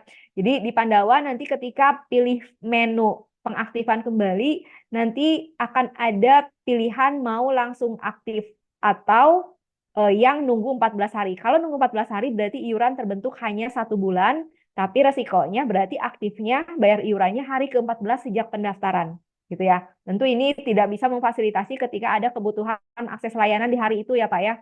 Nah, kalau misalnya ternyata pesertanya memang butuh layanan, biasanya akan memilih yang langsung aktif. Itu ya. Jadi iurannya akan langsung terbentuk, hanya saja resikonya berarti iuran akan dihitung sejak yang bersangkutan nonaktif. Misalnya resign Januari 2025, Bapak Ibu baru mengurus keaktifannya kembali di bulan Oktober sekarang. Maka nanti kalau pilih yang non 14 hari atau langsung aktif, iuran yang akan terhitung yang harus dibayarkan peserta adalah periode Januari sampai dengan Oktober. Seperti itu, Pak. Jadi rasanya sih sudah ada solusinya ya Pak ya untuk peserta-peserta yang memang membutuhkan layanan segera. Kecuali kalau pesertanya sama sekali belum pernah memiliki status kepesertaan JKN. Jadi betul-betul peserta baru, Pak. Nah, kalau peserta baru itu memang tidak ada pilihan harus menunggu 14 hari untuk bayar iuran pertama gitu ya. Karena kan harapannya tahun 2025 ini sudah 11 tahun ya Bapak Ibu ya, harusnya semua peserta sudah mendaftar JKN gitu ya, tapi walaupun seperti itu masih ada sedikit ya, sedikit yang belum punya identitasnya. Itu yang harapan kami tentunya sama-sama kita edukasi karena program JKN ini eh, mendasar ya untuk memfasilitasi resiko sakit yang tidak kita bisa prediksi kapan saja terjadi gitu ya Bapak Ibu ya. Peserta kita sama-sama edukasi untuk segera melakukan pendaftaran untuk yang sama sekali belum pernah terdaftar seperti itu. Mungkin itu Pak dari saya. Mudah-mudahan Bu, menjawab ya Pak. izin kalau tadi Ya. kalau yang memang asalnya mandiri, Bu, Mm-mm. bukan pergantian segmen, apakah sama, Bu? Kalau Bisa yang langsung asalnya aktif mandiri juga? berarti nunggak ya Pak ya, Iya, nonaktifnya. betul. Kalau nunggak tinggal bayar saja Pak, nanti langsung aktif di hari itu. Oh, baik-baik, Bu. Terima Ya, Dibatasi kasih, Bu. nggak, Bu? kecuali yang ngambil rehab Pak, yang ngambil program cicilan. Ya, kalau ngambil program cicilan kan berarti dia memang mungkin di aplikasi JKN Mobile ini sedikit yang memang kami sedang kasih masukan ke pusat untuk perbaikan. Di tunggakan iurannya terlihat sudah membayar, padahal itu bayar cicilan bulan ke-1 gitu ya, misalnya Bapak atau kedua, padahal dia yang bersangkutan mengambil cicilannya 6 bulan gitu ya kan berarti sebetulnya masih terhitung ada tunggakan. Bisa dia mengakses pelayanan berarti seluruh tunggakannya harus dibayarkan dulu Pak. Jadi si program rehabnya dibatalkan, nanti akan terbentuk tagihan iuran keseluruhannya dibayarkan langsung bisa aktif kembali gitu Pak. Baik, terima kasih, Bu, jawabannya. Sama-sama Bapak ya. Bu Rani mohon izin nih saya mau nambah nih pertanyaannya Pak Siap Bu Angga. Neni. Itu berarti tetap ya maksimal maksimal tunggakan yang dibayar itu yang 2 tahun ya Pak ya? Bu ya? Betul. Betul Iya, 24 bulan terbentuk tagihan Bu. 24 bulan ya Ya, itu ya. Hmm. Oke baik. Baik, terima kasih. Terima kasih banyak Bu Rani. Mohon izin sami-sami. ini karena ini sebetulnya teman-teman pasti banyak sekali pertanyaan ya Bu ya. Tapi mungkin itu tadi ya waktu terbatas. Baterai saya sudah mau habis juga. Ah, di Izin jalan saya ya Bu ya. masih di jalan Iya, ya. iya. Baik, mungkin teman-teman, Bapak Ibu semua, pasti ini banyak yang masih ingin bertanya, tapi nanti kita buka ya, Bu Rani ya, dengan silakan tadi sudah Bu Rani menyampaikan berbagai macam kanal aduan ya, sehingga nanti Bapak dan Ibu bisa juga berkomunikasi ya dengan layanan BPJS ini ya, seperti itu. Baik, itu saja mungkin Bu Rani sekali lagi terima kasih banyak atas Sami-sami paparan Bu. materinya. Nanti kita koordinasi lebih lanjut lagi. Siap, Saran-saran dari teman-teman tadi dari Pak Abdul Majid kita coba ya ke pusat ya. Kalau pas ada siap Bu. MDI turun, biasanya MDI Ya. setahun sekali turun minta apa nih Ya, yang mau diperbaiki gitu ya. betul, Insya betul Bu. Allah kita nanti sama-sama berikan masukan. Baik, terima kasih banyak Bapak dan Ibu. Kita sudah di penghujung acara sharing session. Yang bisa kita simpulkan dari materi siang hari ini, pertama bahwa kita semua ini selaku warga negara Indonesia memang wajib menjadi peserta JKN ya. Tadi disampaikan oleh Bu Rani. Karena ini merupakan amanat dari undang-undang ya. Dan kemudian dari paparannya Bu Rani tadi, kita insya Allah akan lebih banyak memahami mengenai jenis kepesertaan, berbagai kanal layanan BPJS Kesehatan, sehingga harapannya ini bisa memudahkan seluruh masyarakat dan kita semua dalam mengakses layanan kesehatan, sehingga kita memperoleh hak sebagai peserta JKN. Bapak dan Ibu, untuk materi nanti akan di-share di chat ya, di kolom chat dari tim kami nanti akan sampaikan. Demikian untuk acara sharing session edisi ke-18 tentang kepesertaan JKN dan pemanfaatan kanal BPJS Kesehatan. Semoga ini bermanfaat untuk kita semua. Terima kasih Bu Rani atas materinya. Sekali lagi, insya Allah kita berkolaborasi kembali. Terima kasih atas kehadiran dan partisipasi Bapak Ibu dalam acara hari ini. Kita tutup dengan mengucap hamdalah bersama-sama. Alhamdulillah. Alhamdulillahirobbilalamin. Mohon maaf jika ada yang kurang berkenan. Wassalamualaikum warahmatullahi wabarakatuh. Baik, Waalaikumsalam hatur warahmatullahi nuhun, Bu. wabarakatuh.